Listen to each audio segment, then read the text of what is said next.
I want to thank, where's Bari? Can you bring Bari up? I want to thank Bari Newport and their team for producing such an amazing program and for partnering with MCCJ tonight. I want to read to you a passage by Claudia, which will really bring tonight full circle. Louder, Matt. And Claudia, and this statement is in relation to the white card. Claudia said, "I'm hoping the play will allow us to start talking. What the talk will do, who knows? Until we start talking about what we believe and why we believe it, we will continue to tiptoe around each other and get nowhere. We have seen what silence does. We should give talking a chance." So tonight, we're going to take Claudia's recommendation and give talking a chance. So tonight, our talk's going to be unscripted, and we're really lucky to have a beautiful panel, which really represents the tapestry of Miami's diversity, and it's a panel of folks that are in Miami's social impact trenches. And these are folks in this talk will really be the interaction of what they do on the day-to-day socially and civically, and it's going to be an unscripted, it's going to be a really unscripted form of what they felt in watching the white card. I thank every one of the panelists for joining me in tonight's No BS zone, and it's really, really courageous to have this candid conversation publicly. I know it's not easy. So without further ado, I'd like to quickly introduce you to our panel. We only have about 30 to 40 minutes to unpack a lot. So my intros aren't going to do them justice, but you'll get the picture and you will get to know them as the panel progresses. So on my left, we have Christie, and Katie's the director of Voices United. Katie's organization is in residence here at GableStage, and Katie, as you can see, you got a sneak preview, has done a masterful job of moderating the post-shows and giving folks an opportunity to unpack their feelings. In Bari's pre-show remarks, she talked about her predecessor, Joe Adler, and Joe always strived to give the attendees something to talk about on the way home. So I know it's late, so I promise you after this will be your sneak preview to have something to talk about on your way home. Next to Katie, you have Carl Juste. And Carl Juste, for the longest time, has been on the globe's radar. And Carl's work has illustrated and talked to us and given us ways to see what's going on in the world in the most meaningful ways. Next to Carl, you have Joan Godoy, my partner in crime, one of my partners in crime in the community. And Joanne runs Radical Partners, which really focuses on accelerating social impact in this community. And next to Joanne, you have Mina Hosseini, who runs PS 305. And Mina is really a force to be reckoned with and a real organizer in this community, fighting for the voices of children that really need us. And last but not least, we have Bari Newport, new director here at GableStage. Bari has not been in this community very long, but she has quickly, as you can see tonight, started to put her thumbprint on this community. I'm so happy to be a partner in this community.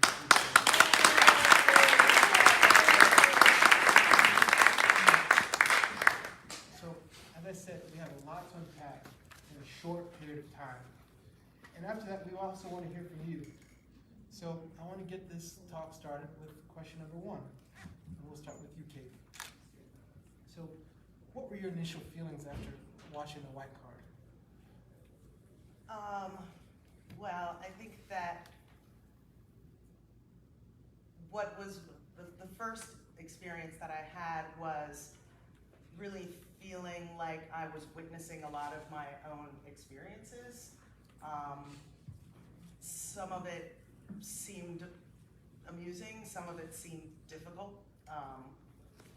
But all in all, I was really excited about, seeing this piece because of its honesty and its grace showing us the reality that we don't always look very closely at, you know, a reality that we're living in. And I love the opportunity to use theater as a vehicle for conversation about things that are difficult to talk about. So, you know, while seeing the play fills me with a lot of range of emotions, in the end, I feel mostly hopeful. Awesome. How about you, Carl?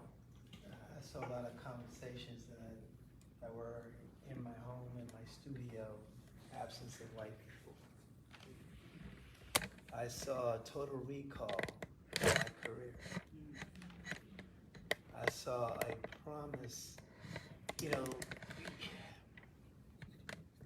let me make a disclaimer before I say anything else. These are my truths. These are my personal experiences. They don't reflect my employers or any affiliates. Having said that, let me continue.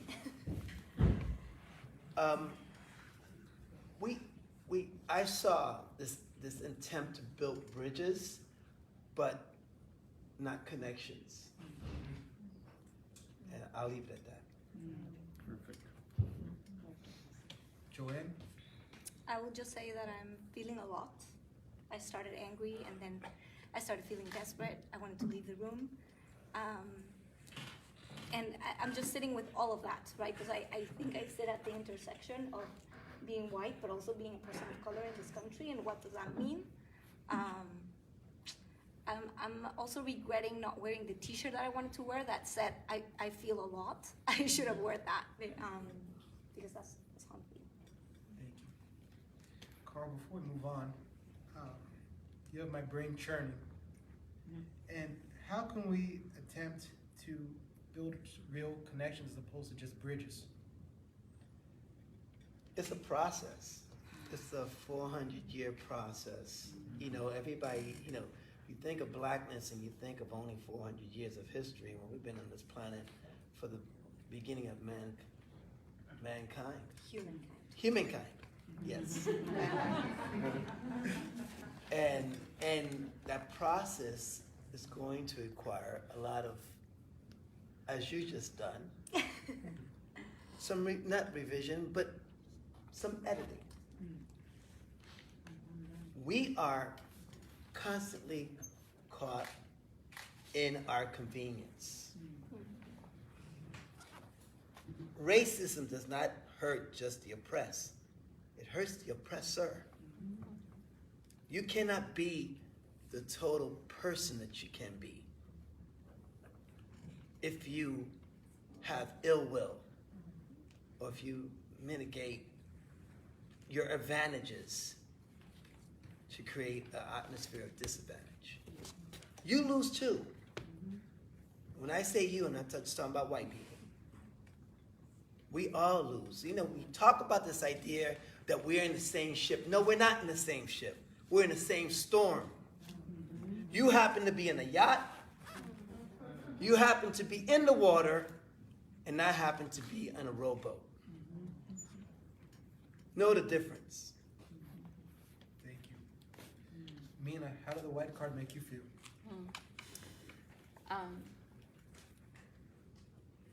So I think I should lead with who I am. I am the daughter of Iranian immigrants. I grew up in a Muslim household, and I grew up in Miami looking like someone that folks couldn't distinguish. I appreciated that you offered that I was an organizer, because the one thing that I thought about watching this was an organizing principle. And that's that the greater the distance you are from a problem, the more you can philosophize about it. And I saw that quite a bit. The other takeaway that I had is what Carl just mentioned, and that's that in this context, racism strips all of us of our humanity. So that's what I'm feeling. Excuse me, can I ask that you all talk a little louder? Sure.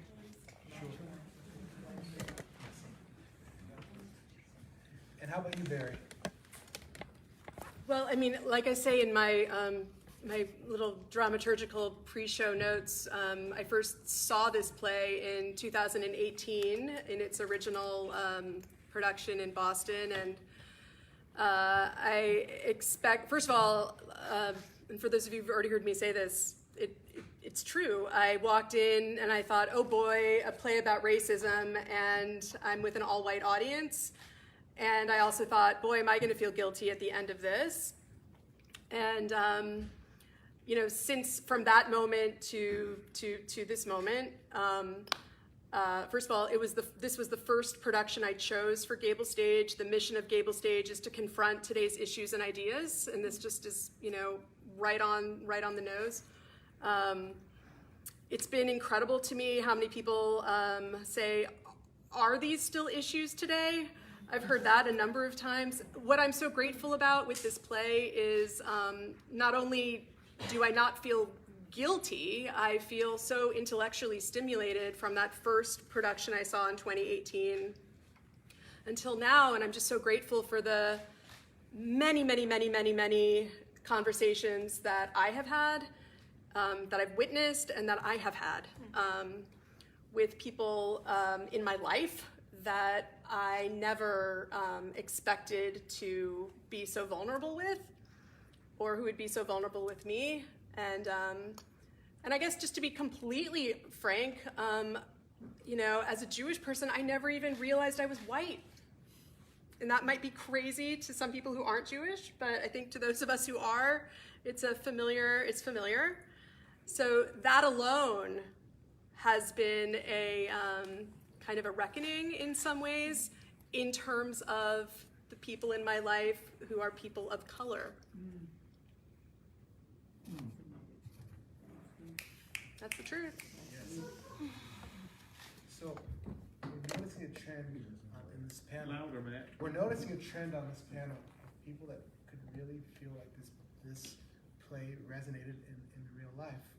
This is the second time I've seen this panel, this play, and you know, as a human being and as a man of color, over the last 2 weeks since I've seen this play, it really caused me to take a real mental look in the mirror, and first of all say, did I ever do any of these microaggressions? Did I ever mistalk?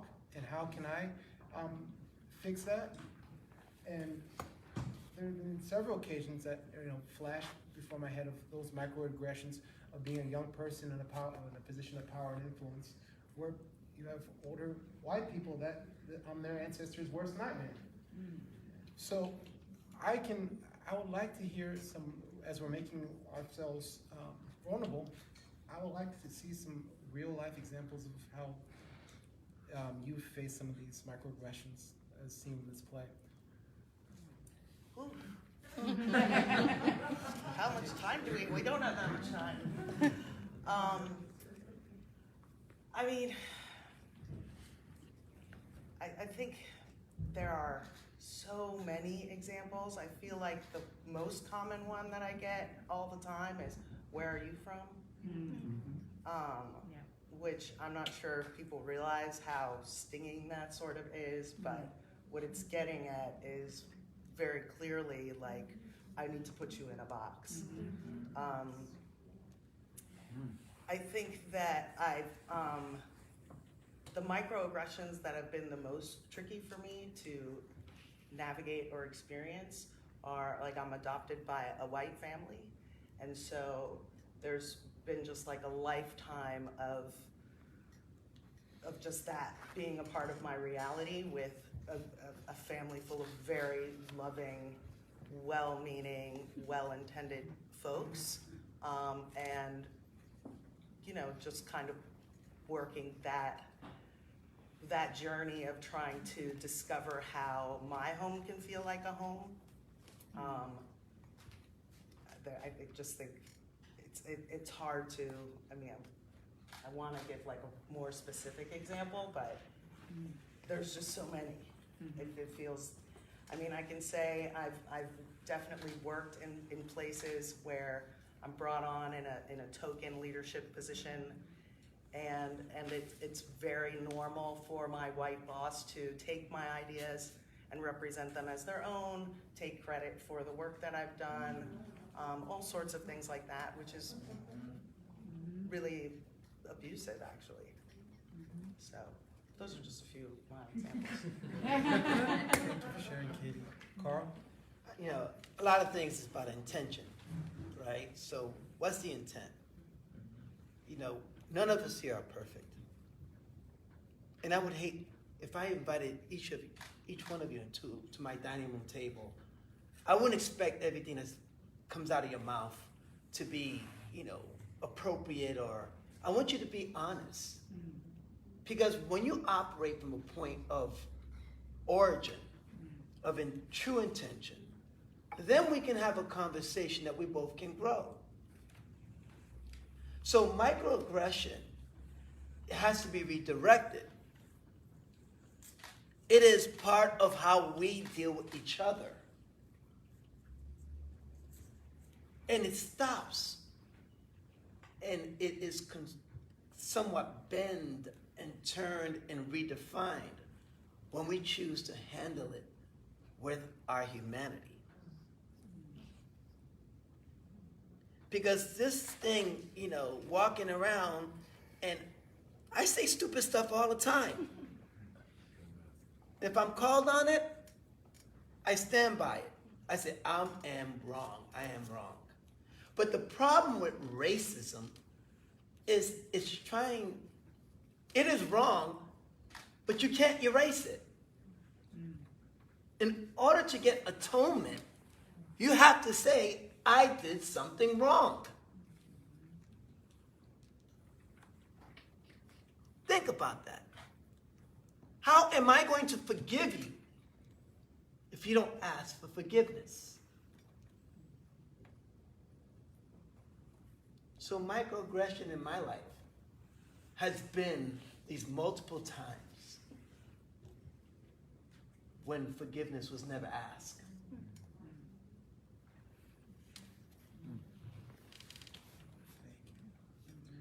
Joanne, what's on your mind? Honesty.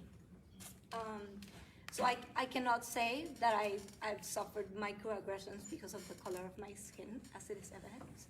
But I think two things that many of us in the audience could relate to is the fact of being a woman, and how people assume, especially if we're in social impact, right? Like how you're this beautiful soul that just has nice projects, instead of assuming that you're a badass businesswoman who's trying to change the state of the world. So something that many of us in the audience can relate to. And the second one would be accents, right? The assumption that people make about accents.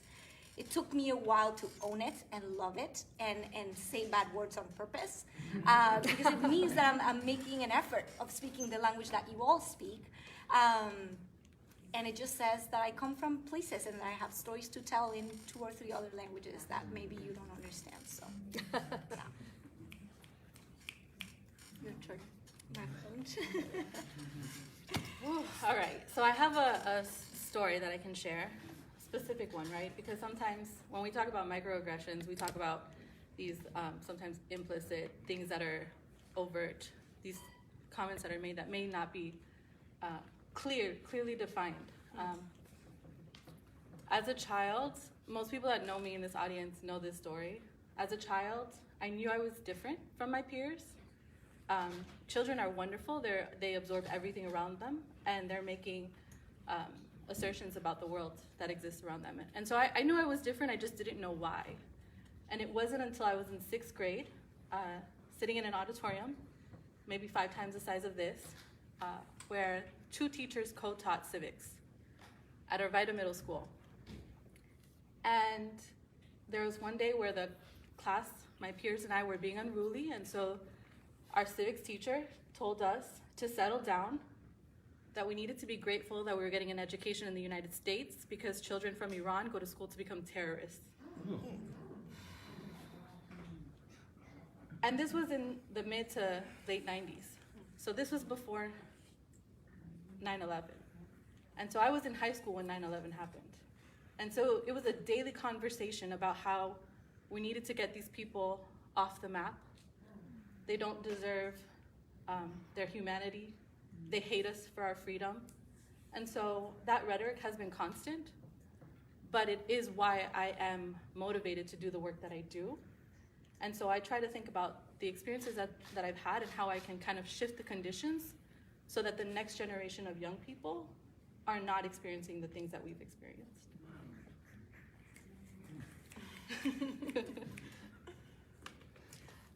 Part of doing this play has allowed certain moments, and Katie, you were with me for one that I've thought about a lot. Like it was like the first night, and you and I were outside together, and there was an older woman who told us a story about her being like a fourth grade teacher, and I don't really remember all the details of it, but it was a child in her class made an overtly racist comment, and this woman was probably in her 80s, and she had carried it with her all this time because she hadn't said anything at the time. And when Katie and I asked her why, she said she didn't know what to say, you know? As a teacher, it took her by surprise. She didn't know what to say. But what I think I responded to that night was that she had kept it very, very close to her heart, and it really bothered her all those years. And hearing you talk about teachers, like I think about, so the word theater comes from the Greek that means the seeing place. So theater is the seeing place. And, racism and how one is portrayed in theater is a really, really large subject that is complicated and has changed with time, too. And I think back to myself teaching theater, teaching acting, and when I was in my, I don't know how old I was. It must have been, I do know, I was 36. So 10 years ago, and I remember a young black actress who was doing a monologue from, I don't know, and I think back on my own notes that I was giving her, and I feel like that woman, except it wasn't a child that was saying something, it was me that was trying to get this young actress to be, in my opinion, at the time, and I'm so ashamed, more truthful with herself. Right? It's the definition of the modern definition of acting is often to live truthfully in imaginary circumstances. To live truthfully in imaginary circumstances. Mm-hmm. And so the acting teacher in me was constantly trying to get people to live truthfully. And in my estimation at the time with this young woman, she was not. And I'm ashamed at how I coached her to become more real. And that's something that I've carried with me. And it's also something that I can look back on and say, my God, I've grown so much. Thank God. Thank you. So towards the end of the play, we saw it reach a real crescendo when Charles Spencer said 3 words: "Fuck you, Charlotte." Carl talked about atonement. I don't think Carl Spencer was at the level of atonement yet, but I think he was on his way. When we face these microaggressions in the gallery, in the boardroom, etc., what do you think is the best way to address these issues? I think that Charlotte did a masterful job of taking Charles to his space of reckoning. But sometimes you really don't have that much time to plot and strategize to get to that point. When you're in that boardroom, when you're in the gallery, and all of a sudden you're triggered, how do you allow yourself to bite your cheek and react in the right way? Grace, right? Just trying always to live through, bring, carry, hold as much grace as possible in a moment of difficult, of tension. And I don't always win, but I think that grace is the space in which I've found where I can be more effective in shifting people's understandings. Thank you. Well, I think a lot of the time, most of the time, I really try to re-listen, and truly understand the intentions and the words behind those intentions. Now, I do believe that justice can be deferred. It doesn't have to be at the moment, because if you're quick and it's knee-jerk, then you don't get the maximum effect of what you're trying to change.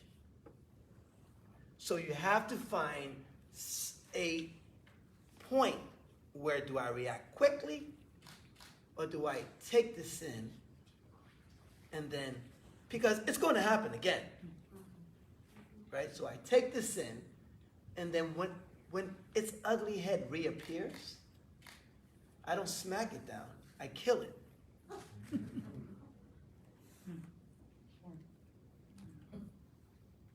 Was that Perfect. You did say no BS. So speaking of no BS, as Gerda was saying, what is the right way, right, Matt? Like, we've learned that there's this right way of having a conversation, this graceful way in which we can solve conflict. But something that I've learned from my organizer friends is that there is no right way. If you're angry, if you're pissed off, leave the room, right? I think there's space for that too. And even though you hear me say that, I am a very graceful person that always seeks to understand. But something that we do, especially when we're facilitating difficult conversation, is say ouch and tell us why, right? Talking about intent versus impact. We call in, instead of calling people out, like, okay, let's pause for a second. What happened there? What did you feel? What was your intention? And we try to solve for that in that moment. If it's larger than that, which it usually is, we say, okay, we're gonna have a conversation after that. But we like to acknowledge the emotions that happen in the room, because that's what we haven't done enough in the world. So is it the right way? I don't know. But in the sake of visibility and eliminating what's invisible, we try to address the conflict, not as a negative thing, but actually as a good chaos that's going to change things. I don't think my answer is as, like, Go for it, Mina. one I would say that I think I previously tried to operate from a space of grace, but at this point I don't have the energy to invest in trying to, like, move things, right? So for me, it's about, like, this is something you have to work on. I have no part of that. And so for me, it's just about, like, making sure I keep my energy focused on what my mission is, right? Because that's how I'm gonna create change. The reason I'm so glad to have met Katie and have her an integral part of GableStage in this next chapter is because Katie is so thoughtful, and I'm so rash, and I know better than to be let out with the audience at the end of any show that I'm directing or producing, because it means so much to me, and it's so frustrating, of course, when people don't get it.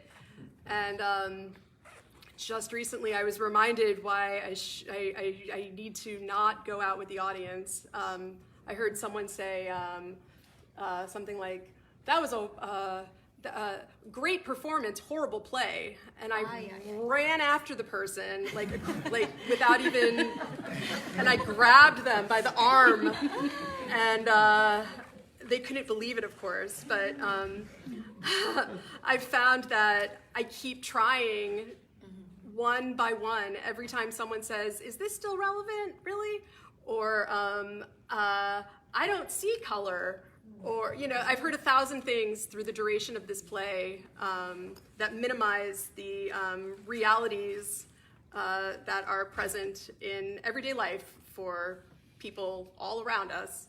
And so I just keep trying one by one to give examples that I hear from the audience in Katie's after-show talks. For instance, one that I use often is that white children don't grow up being told they're white, but black children do. You know, white people don't get in their cars with fear wondering if they're gonna make it to the destination alive. Black people do. Black people, you know, do. And I found that I use those two frequently, and I did when I grabbed the woman too. So I want to make this as interactive as possible. We have a really rich, amazing panel that I would love to offer you the opportunity to ask them whatever you would like. Make this interactive. Any questions? First question in the back. Yeah, before we talk about the broad things, there was something that more fundamental playwright. I read about it years ago in this right the Jewish journal now, which is Miami Arts, but here was the problem for me. There's a difference between scene 1 and scene 2. Scene 1 was very, very dynamic. We not only saw the interaction between the artist and the owner, but we also brought in the son. We brought in the wife. And what disappointed me about Act 2 is that I was emotionally invested in all these characters. And normally a good playwright would see that the audience is getting engaged with these characters, and then the next scene, instead of it just being with Charles, and the thing I was hoping would be either years later or another dinner party, and I want to see, is there any change to the characters? And in that sense, the playwright disappointed me because I said to myself, there's something missing here. It didn't seem to be the standard of some of the plays we have. No offense to Bari, it's clear their job. But let's say, do that as a contrast with the play that we saw with Greg, Mina, and Patty. Remember about the two brothers? The Arthur Miller play? Yeah, all right. You know what I'm saying? Yes. It didn't see enough dynamic of the characters, and I felt cheated. I felt I didn't see the full thing. I was wondering, is the son going to continue to rebel against the father? There was that part. There was also the issue of what is good business, what is not. There were a lot of themes, and the playwright left out a lot that had to be desired. So in my opinion, with no offense to anybody, it was a good play, but the playwright really should have done a rewrite. It's not of a high enough standard. So was this a question or a statement? I'd be happy to give you Claudia's email. Another? I think the fact that he created that says something in and of itself, honestly. You can look at it from a different perspective altogether. The fact that he was left with wanting more and knowing more Exactly. is very interesting in and of itself. And also the fact is that you don't always change the whole family. You know, maybe that's wishful thinking. Maybe you only change one person, or one person in the family deals with it and the others are left behind in some way. So I actually think that's a very interesting dynamic that the play shows as well, personally. The play was unpacking a lot of things. You know, everybody wants to go to heaven, but nobody wants to die. It's a lot of things coming at you. There's a lot of things coming at you. So it's just a matter of, hey, okay, this is more of revealing an onion and peeling out these different layers. And you're not going to do it in 90 minutes. You're not going to do it in 3 weeks. But to your credit, we are going to have this conversation. Exactly. And to me, that is the line that we all need to cross, is that we need to say, okay, where does this conversation begins with me? Not with you, but with me.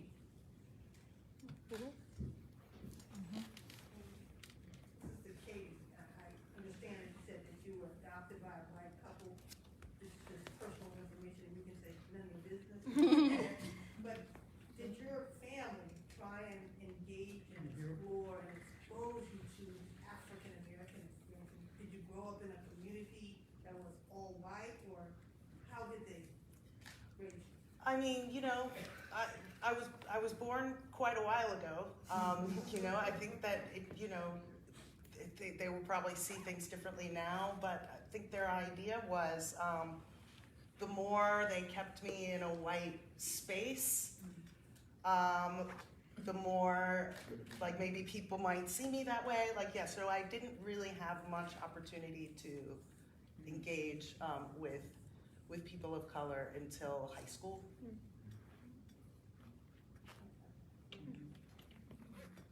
I think the play was appreciated by many, but I agree with the earlier speaker. I think it was flawed. I think there was a missing character. And being here in Miami, it would have done well with a black Cuban housewife who just happens to have a PhD in art history. To clarify, because you have the polarities of Charlotte and Charles. They're at opposite extremes. They're really speaking at each other's from two different positions, historical and present. And they needed someone to say, hey, Charles, did you really mean that? Did you really say that? Or turning to Charlotte and say, do you really mean that? Is that really what your true belief is? And because this character had a PhD in art history, they would go over the non-universality of symbols. They would go over field paintings versus representative pictures, which were part of your set. The contrast between representational art and non-representational art and the consequences. So there's a lot of things this housekeeper could have done. So I think art is an opportunity for us to try other perspectives, right? And I think the reason why there was just art that represents people of color as objects of death is because they wanted to make the point that the character couldn't see black people as anything other than objects of death. They were not looking at portraiture of someone who's a mother caring for their child as a black woman. I think it's purposely done to highlight how this one character could not see a black person as anything other of an object of death. I think it's very purposeful. Wouldn't be a play. Can I offer something? I think for me watching that play, every moment I understood.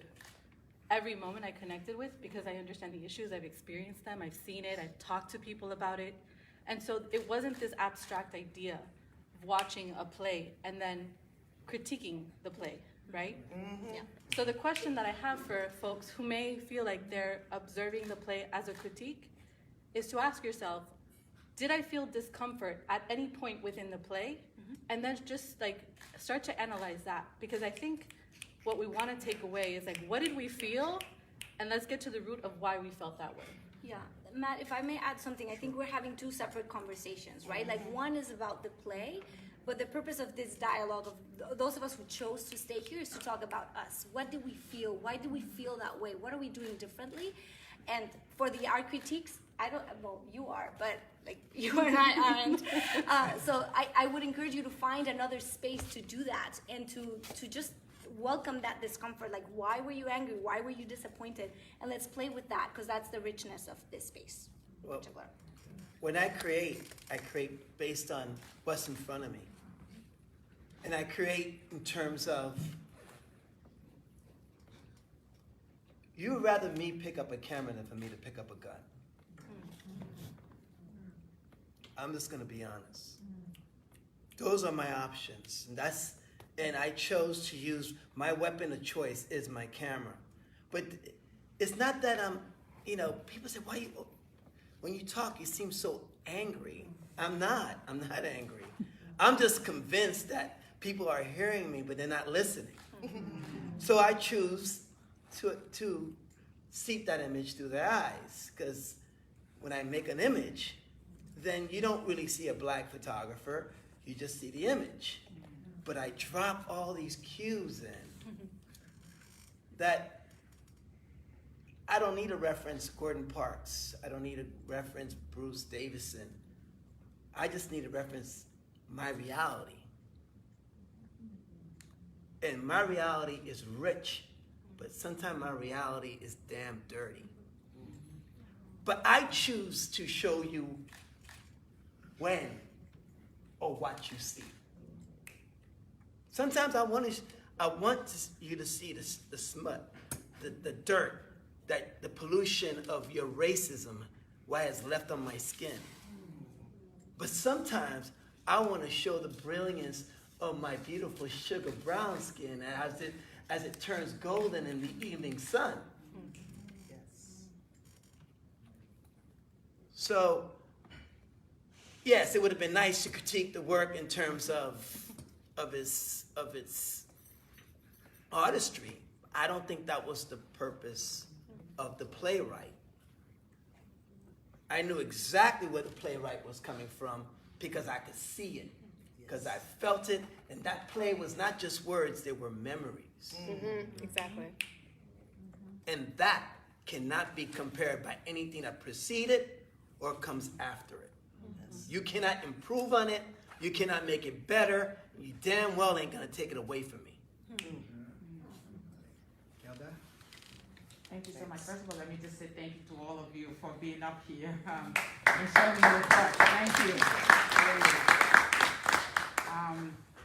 I want to say that I appreciate the comments that you made in the back and the comments made by my other colleagues over here, because it is exactly the essence of the need for these conversations. Exactly. So we will leave here, I will leave here like Carl, having literally lived through my life, right? But you didn't see that. Yeah. I couldn't possibly have looked at the playwright aspect, whether or not it, Yeah, we were feeling whether or not it met the standard of what is typical Exactly. of something. But you did. The things that you could focus on was that. To what extent did it fulfill the standards? And there's a standard that one needs to have. And that already is there. And what is that standard? And what do we use to create that standard, right? And I think that not having you in the space doesn't allow us, as painful as it was painful to hear you say what you said. But it was on last. It was painful to hear my other friend says what he said. It was painful. But I wanted to hear you. I wanted to hear you because I wanted to experience the way that you are living here. That this idea that I'm looking at people's lived experiences, what is painful to them every single day, and that cause me pain, that cause me headache, that my body hurts, watching and listening. But we didn't all feel the same. We didn't all experience that. That's right. And that is the issue. Yes. You know, the reason that we do plays, in my estimation, and I ran into problems, let me tell you, I ran into all kinds of problems in Maine for 10 years with this. For me, I don't choose plays because it's the best play, because it's structured the best, because it's the most satisfying play. I choose plays because I think of the theater as a citizen in the community. It's that simple for me. And we never would have had this conversation if this play hadn't happened. Yeah. That's why we're doing it. I'm going to stand because I'm taking my mask. I've been in this room for the better part of 20 years with my wife. You can see that I am a short, white, old Jew. That was the most relevant and beautiful thing that anyone said in the room, of many relevant and beautiful things that have been said tonight. Thank you very much. You're all invited to my dinner table, Carl, everyone else, at any point in time to further this conversation. This is a room where a lot of provocative work has been done. So kudos to you, because this may be the most provocative thing that's been done and the most evocative thing that's been done, because we are still here talking about it. An hour later, we didn't just walk out. That's true. So thank you. You speak of atonement. We're not having a 400-year conversation. We are, because that's what's most relevant to us. Some much more relevant to some of us than others of us. This is a conversation that's been going on since the beginning of humanity. Okay, this is, I don't know if it's Cain and Abel, but it's certainly Isaac and Ishmael. Okay, The Lord put this into us, this tribal nature of who and what we are. I don't know if it's a survival mechanism. I don't know what it is, but I know it's something that's been put upon us. In Judaism, we call it the Yetzer Hara. There's this evil inclination that we have to find this way to embrace the greater good, as opposed to deal with what comes into us that causes us to repel. Mm-hmm. You speak about atonement.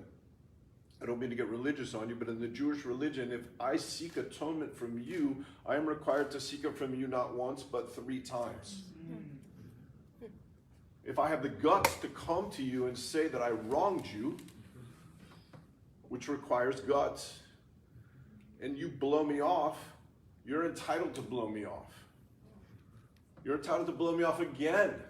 If I come to you a 3rd time, only at that point in time am I off the hook because you couldn't get to the place that I was trying to get with you. So there's a lot of work to be done, and I'm really appreciative of being able to be here with everybody and to be able to do it and to hear it and see it. By the way, we're doing this in this ridiculous melting pot of Miami, Florida, where all of us here can actually have this conversation. We can't have this conversation in Fargo or North Dakota, okay?